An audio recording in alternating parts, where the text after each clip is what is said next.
Je vous invite à vous lever, nous chantons Vois là-bas.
Je vous invite à prendre.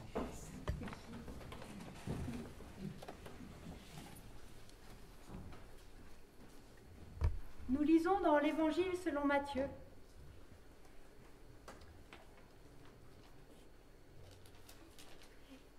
Il parlait encore quand Judas, l'un des 12, arriva avec une foule nombreuse, armée d'épées et de bâtons, envoyés par les chefs des prêtres et par les anciens du peuple. Celui qui l'avait trahi avait donné ce signe. L'homme auquel je donnerai un baiser, c'est lui. Arrêtez-le. Aussitôt, il s'approcha de Jésus en disant « Salut, maître !» et il l'embrassa. Jésus lui dit « Mon ami, ce que tu es venu faire, fais-le. » Alors, ces gens s'avancèrent, mirent la main sur Jésus et l'arrêtèrent. Un de ceux qui étaient avec Jésus mit la main sur son épée et il la tira. Il frappa le serviteur du grand prêtre et lui emporta l'oreille. Alors Jésus lui dit « Remets ton épée à sa place, car tous ceux qui prendront l'épée mourront par l'épée. Penses-tu que je ne puisse pas faire appel à mon Père, qui me donnerait à l'instant plus de 12 légions d'anges? Comment donc s'accompliraient les Écritures d'après lesquelles cela doit se passer ainsi? » À ce moment, Jésus dit à la foule, « Vous êtes venus vous emparer de moi avec des épées et des bâtons, comme pour un brigand. J'étais tous les jours assis parmi vous, enseignant dans le temple, et vous ne m'avez pas arrêté. Mais tout cela est arrivé afin que les écrits des prophètes soient accomplis. »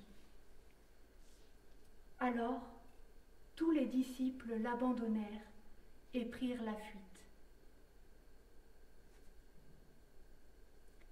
Ceux qui avaient arrêté Jésus l'emmenèrent chez le grand prêtre Caïphe, où les spécialistes de la loi et les anciens étaient rassemblés. Pierre le suivit, de loin, jusqu'à la cour du grand prêtre, y entra et s'assit avec les serviteurs pour voir comment cela finirait.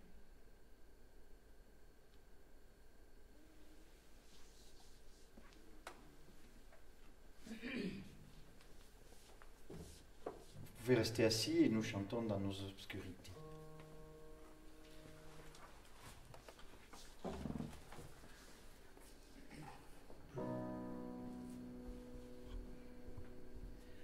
Dans nos obscurités, oh,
vous invite à vous lever, nous chantons au douloureux visage.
Les chefs des prêtres, les anciens et tout le Sanhédrin cherchaient un faux témoignage contre Jésus afin de le faire mourir. Mais ils n'en trouvèrent pas, quoique beaucoup de faux témoins se soient présentés. Enfin, il en vint deux qui dirent « Celui-ci a dit, je peux détruire le temple de Dieu et le reconstruire en 3 jours. » Le grand prêtre se leva et lui dit « Ne réponds-tu rien? Pourquoi ces hommes témoignent-ils contre toi ?» Mais Jésus gardait le silence. Le grand prêtre prit la parole et lui dit « Je t'adjure par le Dieu vivant de nous dire si tu es le Messie, le Fils de Dieu. » Jésus lui répondit « Tu le dis. De plus, je vous le déclare, vous verrez désormais le Fils de l'homme assis à la droite du Tout-Puissant et venant sur les nuées du ciel. » Alors le grand prêtre déchira ses vêtements en disant « Il a blasphémé. Qu'avons-nous encore besoin de témoins? Vous venez d'entendre son blasphème. Qu'en pensez-vous? Ils répondirent, il mérite la mort. Là-dessus, ils lui crachèrent au visage et le frappèrent à coups de poing. Certains lui donnaient des gifles en disant, Christ, prophétise-nous qui t'a frappé. Or Pierre était assis dehors dans la cour. Une servante s'approcha de lui et dit, toi aussi, tu étais avec Jésus le Galiléen. Mais il le nia devant tous en disant, je ne sais pas ce que tu veux dire. Comme il se dirigeait vers la porte, une autre servante le vit et dit à ceux qui se trouvaient là, cet homme aussi était avec Jésus de Nazareth. Il le nia de nouveau avec serment. Je ne connais pas cet homme. Peu après, ceux qui étaient là s'approchèrent et dirent à Pierre, certainement toi aussi tu fais partie de ces gens-là, car ton langage te fait reconnaître. Alors il se mit à jurer en lançant des malédictions. Je ne connais pas cet homme. Aussitôt, un coq chanta. Pierre se souvint alors de ce que Jésus lui avait dit. Avant que le coq chante, tu me renieras 3 fois. Il sortit et pleura amérément.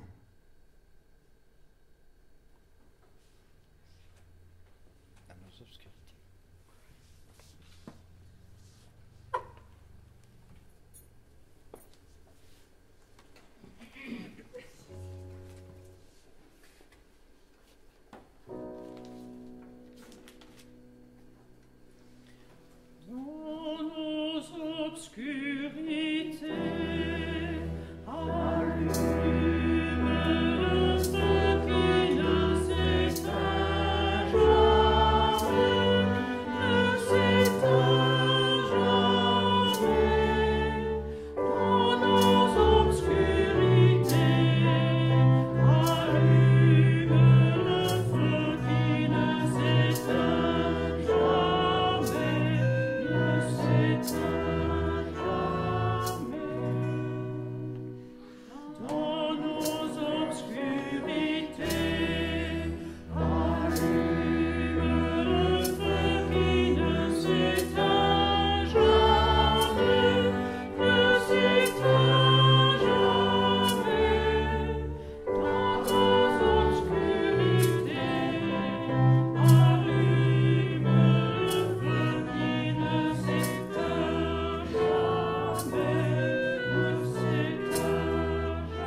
chanter Attaché à la croix.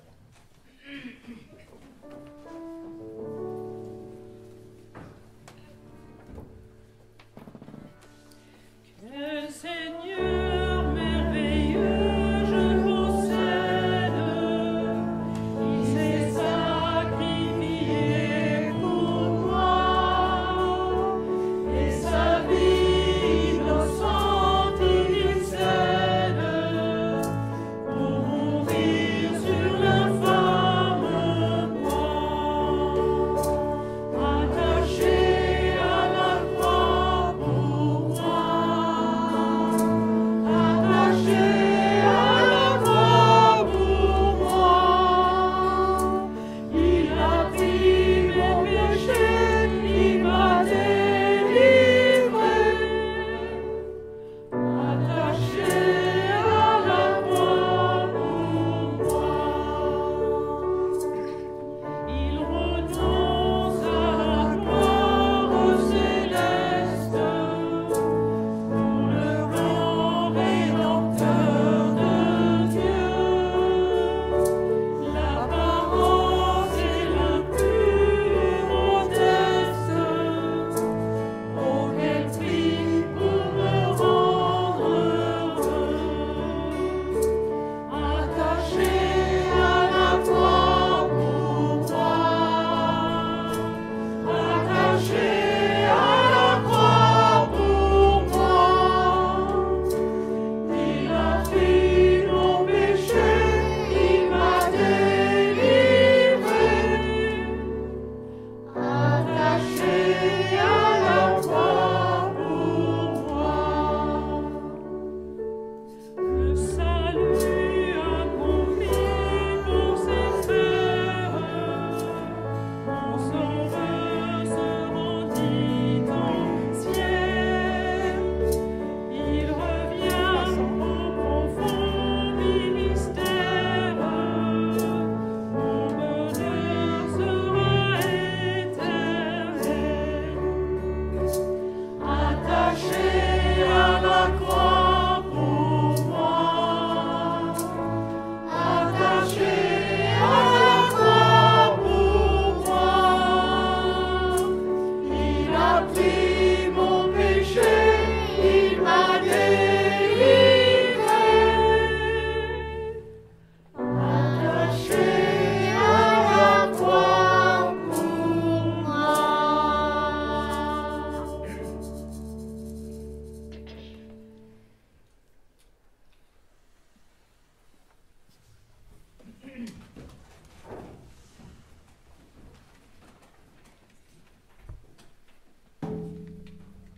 Le matin venu, tous les chefs des prêtres et les anciens du peuple tinrent conseil contre Jésus pour le faire mourir. Après l'avoir attaché, ils l'emmenèrent et le livrèrent à Ponce Pilate, le gouverneur. Alors, Judas, celui qui l'avait trahi, voyant qu'il était condamné, fut pris de remords et rapporta les 30 pièces d'argent aux chefs des prêtres et aux anciens, en disant « J'ai péché » en faisant arrêter un innocent. Ils répondirent « En quoi cela nous concerne-t-il ? C'est toi que cela regarde. » Judas jeta les pièces d'argent dans le temple, se retira et alla se pendre. Les chefs des prêtres les ramassèrent en disant « Il n'est pas permis de les mettre dans le trésor sacré, puisque c'est le prix du sang. » Après en avoir délibéré, ils achetèrent avec cet argent le champ du potier pour y ensevelir les étrangers. C'est pourquoi ce champ a été appelé champ du sang jusqu'à aujourd'hui. Alors s'accomplit ce que le prophète Jérémie avait annoncé. Ils ont pris les 30 pièces d'argent, la valeur à laquelle il a été estimé par les Israélites, et ils les ont donnés pour le champ du potier, comme le Seigneur me l'avait ordonné.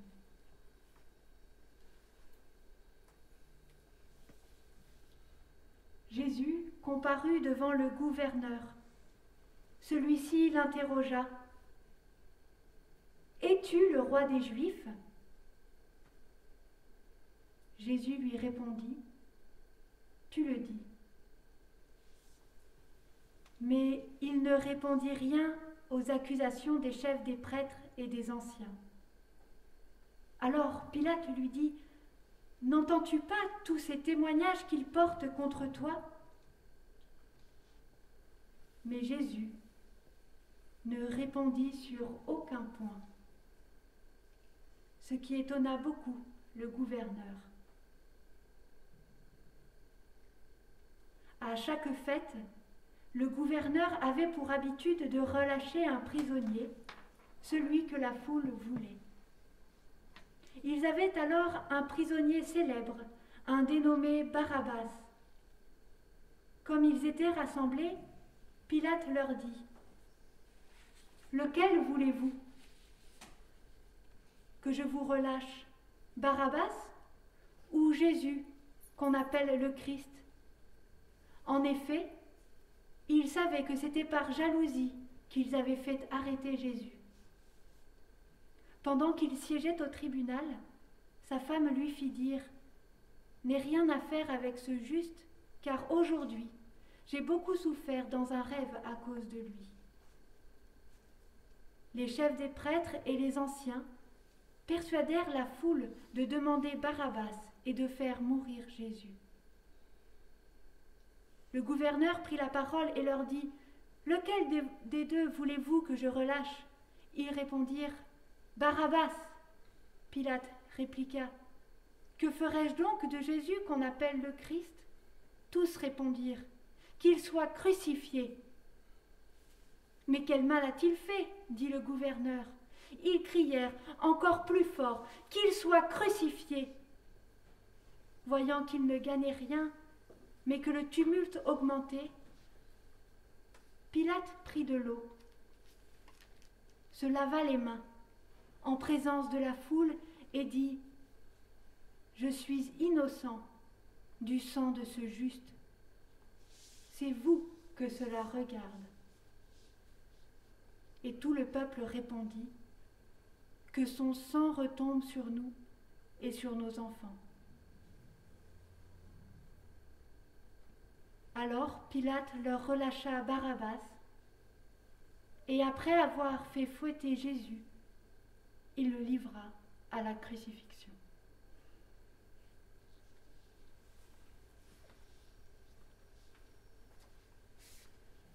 Nous chantons dans nos obscurités.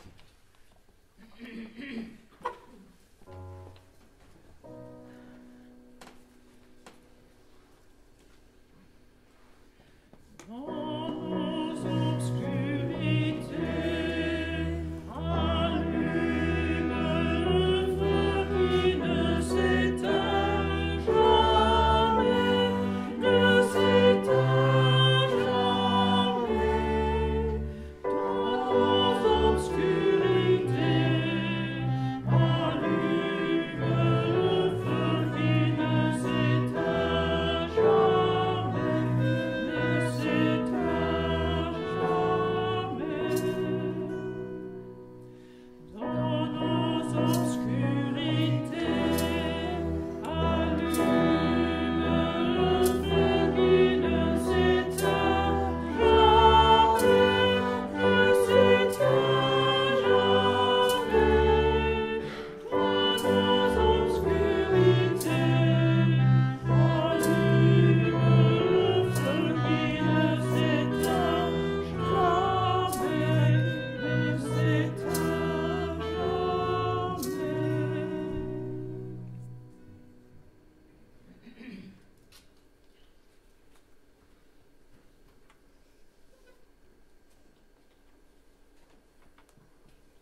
nous invite à la prière. Au bord de son ultime effacement, à l'heure du grand accomplissement, il écarte du bavardage l'énigme abritée en son visage. Il sauve ce territoire de l'origine qu'aucune parole ne peut saturer, et son silence interroge les érudits comme les étourdis. Aurions-nous perdu l'humilité à vouloir combler cette béance de l'être qui est la vérité de notre humanité, le terreau de notre liberté? À retrouver cette mémoire qui nous allie, l'horizon peut-être se délirer. Nous sommes tous natifs d'un ailleurs, originaires d'une certaine hauteur, mais voués à l'ici et à sa profondeur.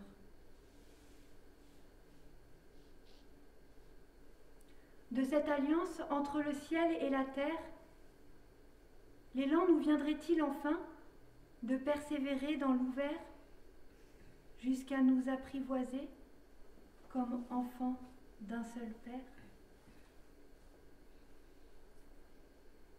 Amen.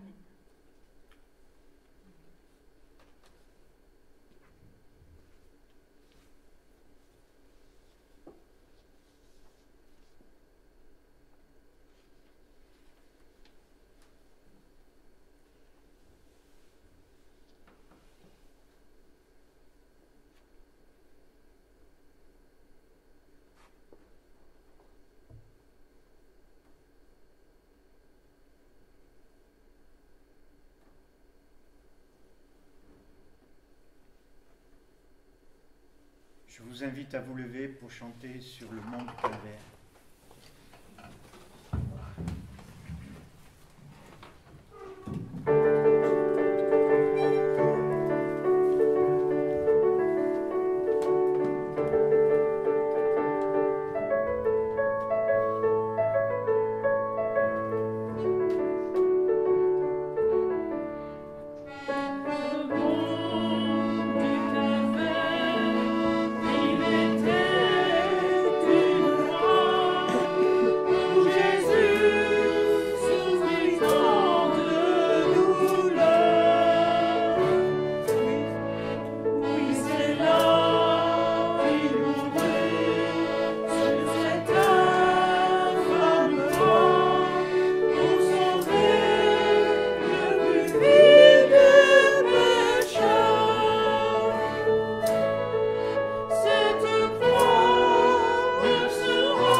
Cette croix ne sera toujours chère.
soldats du gouverneur conduisirent Jésus dans le prétoire et rassemblèrent toute la troupe autour de lui.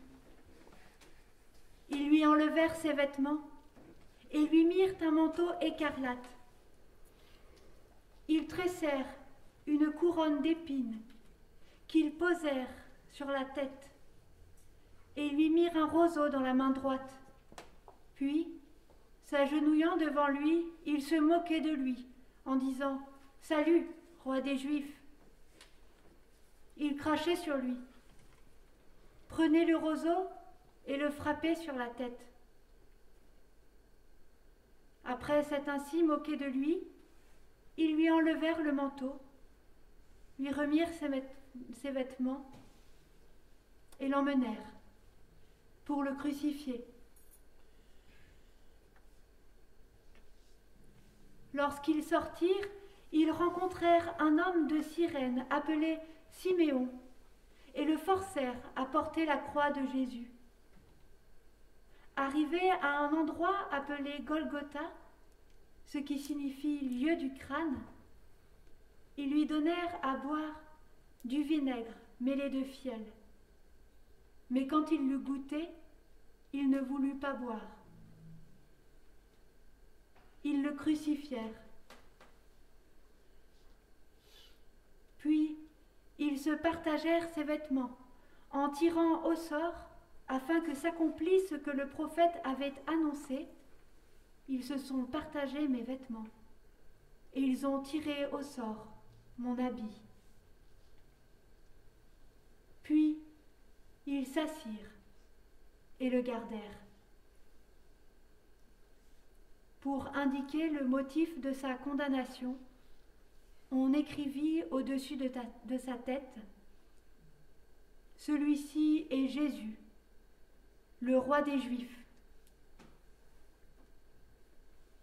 Avec lui furent crucifiés 2 brigands, l'un à sa droite et l'autre à sa gauche. Les passants l'insultaient et secouaient la tête en disant « Toi qui détruis le temple et qui le reconstruis en 3 jours, sauve-toi toi-même. Si tu es le Fils de Dieu, descends de la croix. »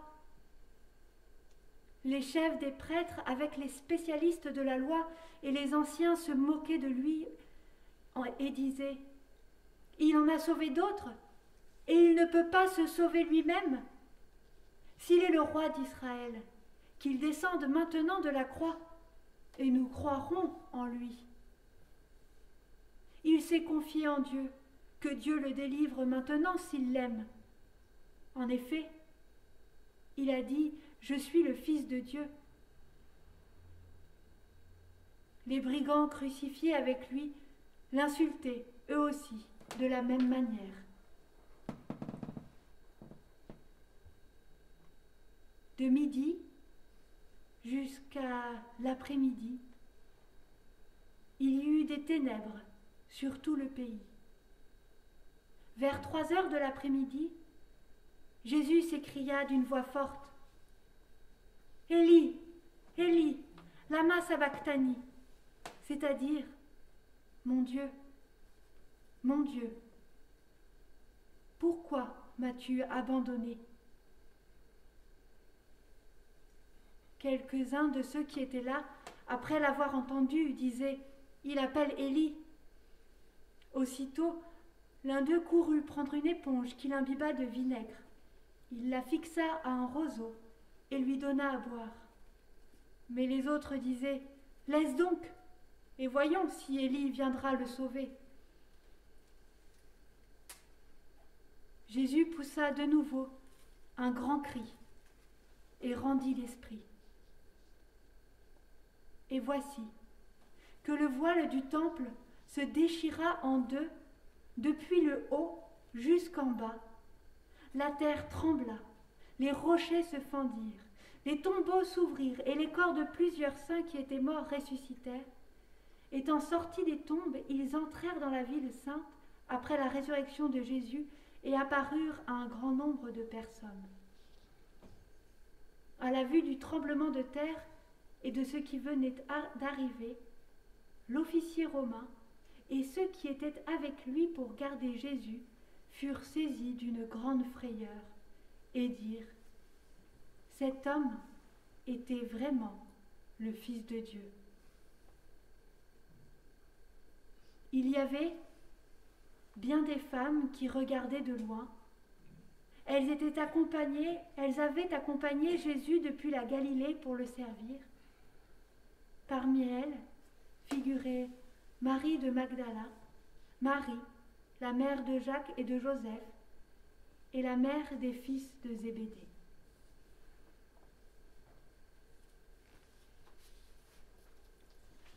Nous chantons dans nos obscurités.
L'Évangile vient de nous laisser sur un profond silence.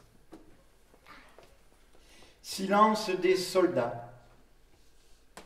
Silence des derniers amis de Jésus. Silence de Marie. Et encore plus profond, ce silence infini, ce silence de Dieu comme un abîme où tombe le dernier cri de Jésus. Un abîme qui ne renvoie encore aucun écho de ce cri, mais qui résonnera à son heure en un éclair, dans une réponse de gloire. Face au silence du bois du supplice, il faut laisser notre cœur à l'écoute, pauvre et désarmé. Alors, bien sûr, dans ce moment incroyable, il y a des questions et il y a des pourquoi. Et toutes ces questions, tous ces pourquoi, résonnent avec acuité et avec force aujourd'hui comme hier, dans les nombreux Golgotha présents en ce monde. Épidémie, bien sûr, mais aussi guerre, violence, amour de l'argent, volonté démesurée du pouvoir, orgueil. Partout on sue le sang de douleur et de désespoir.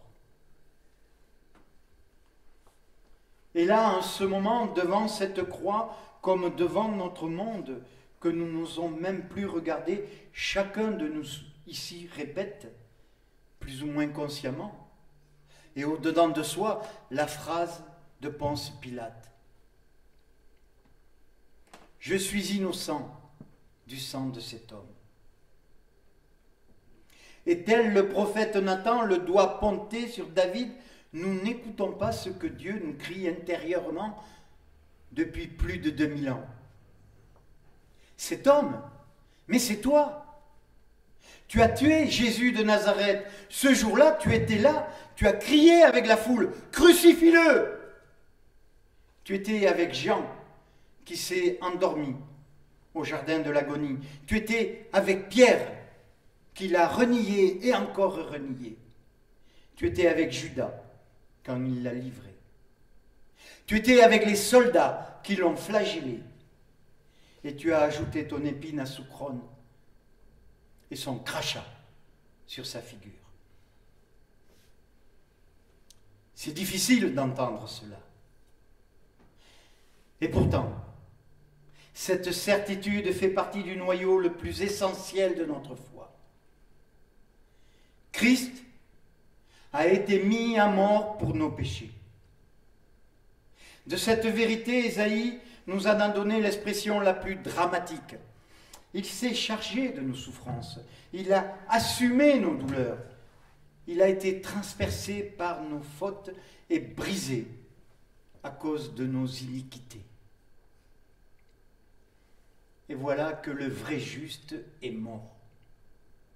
Et mort avec lui tout ce qu'il y a de grand, tout ce qu'il y a de bon et tout ce qu'il y a d'humain. Il devait périr à cause de ce que nous sommes. Et là, au Golgotha, il ne s'est rien passé d'extraordinaire. C'est bien parce que tout le monde s'est comporté de façon très ordinaire que Jésus, le Messie de Dieu, a été crucifié. Nous sommes tous responsables de la mort du Christ parce que tous, nous avons péché. Nous sommes tous responsables car dire « Jésus est mort pour nos péchés », cela revient à dire ici, en ce moment lourd de sens et de mémoire, cela veut dire « Nous avons tué Jésus ». Et cette croix que Jésus a prise sur ses épaules, qu'il a portée jusqu'au calvaire et à laquelle il a été finalement pendu, cette croix a été notre péché. Il a porté nos fautes dans son corps sur le bois de la croix, nous dit et nous répète l'apôtre. Souvenons-nous du livre des Actes, combien, en entendant cette terrible accusation, vous avez tué Jésus de Nazareth, tous ceux qui étaient là eurent le cœur transpercé et demandèrent à Pierre et aux autres apôtres, « Frères, que devons-nous faire ? Que devons-nous faire ?» Frères et sœurs, que devons-nous faire ? En ce moment pesant, nous ne pouvons qu'être atterrés à l'idée que Dieu, notre Père, plein de bonté, a aimé le monde à ce point qu'il a donné son Fils unique, alors que nous, pour toute réponse, nous l'avons tué. Et en le tuant, nous avons tué la vie dans son exemplarité. Alors, et maintenant, là, en ce moment, il faut laisser la croix sur laquelle est pendu Jésus nous parler dans son propre langage. Car vraiment, et nous le savons, il y a un langage de la croix. Folie pour ceux qui se perdent, mais pour nous, les sauvés, puissance et dynamique de Dieu. Et ce langage, dans ce moment, c'est avant qu'il expire. Le grand cri de Jésus sur le bois du supplice. N'oublions jamais que si ce cri est dans l'Évangile, c'est parce que ce cri est évangile, lui aussi. Ce cri sur la croix, ce n'est pas simplement le hurlement d'un mourant. Il est un cri dans l'esprit. Il contient le souffle divin. Il contient l'Esprit Saint. Il contient l'Esprit de Jésus. Ce que Jésus ne peut plus donner par sa présence physique, il nous le donne dans ce souffle ultime. Humilié, défiguré, crucifié, à bout de souffle, Jésus n'a plus que la force d'un cri pour nous dire qu'il nous aime. Et c'est bien parce qu'il nous aime que sa vie, nul ne la prend. C'est lui qui la donne, jusqu'à la maîtrise de ce souffle ultime qui est un don suprême et un don souverain. Ce souffle contient le don de lui-même, le don de sa parole, de sa vie, de sa paix et de sa joie. Soyons-en sûrs et n'en doutons plus, n'en doutons jamais. Il faut être Dieu pour mourir avec une telle dignité. Alors nous nous demandons ce que nous devons faire. Nous avons simplement à accueillir ce cri d'amour de Jésus qui retentit en cette nuit. Nous avons à accueillir ce cri d'amour de Jésus comme il a été recueilli par le disciple bien-aimé, par Marie et par le centurion. Nous avons à accueillir ce cri d'amour qui traverse les siècles, car son écho,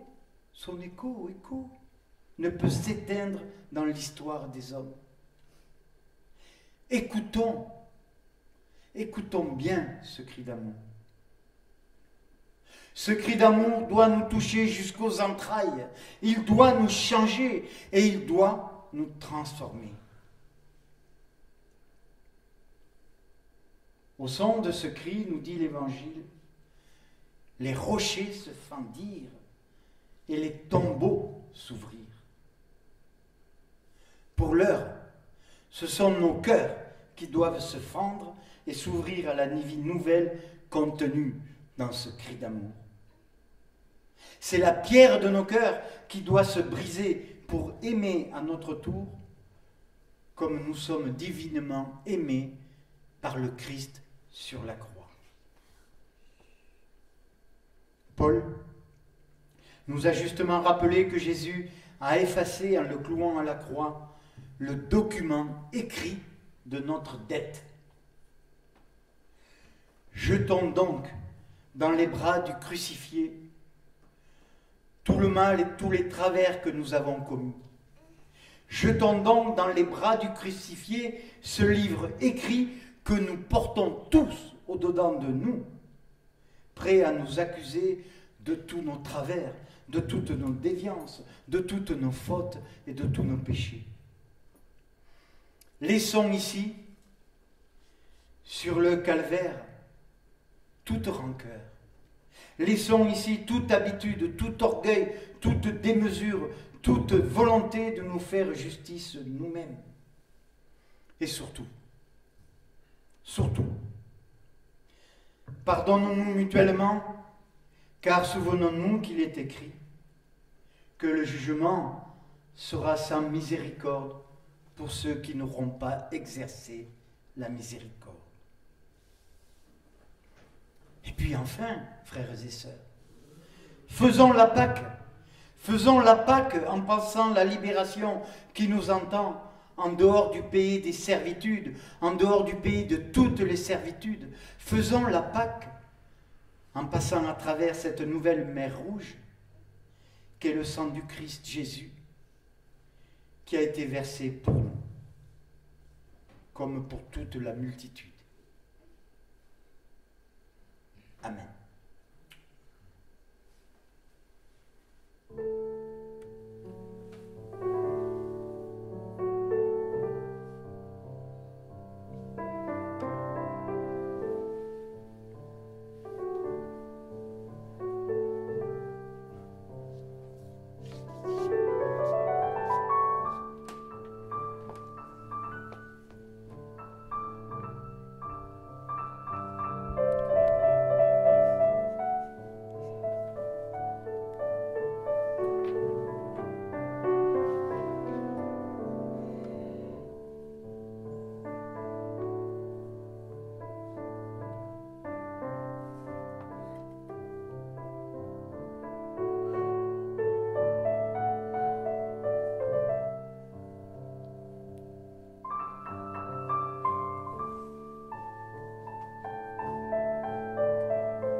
Je vous invite à vous lever et nous chantons un si grand miracle.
Voilà, je vous invite à rester debout pour recevoir la bénédiction. Que le Dieu de tendresse, qui a relevé Jésus d'entre les morts, relève en nous ce qui est mort et nous conduise à la vie. Que l'Éternel nous transforme en semeurs de son royaume. Le Seigneur est avec nous tous. Amen.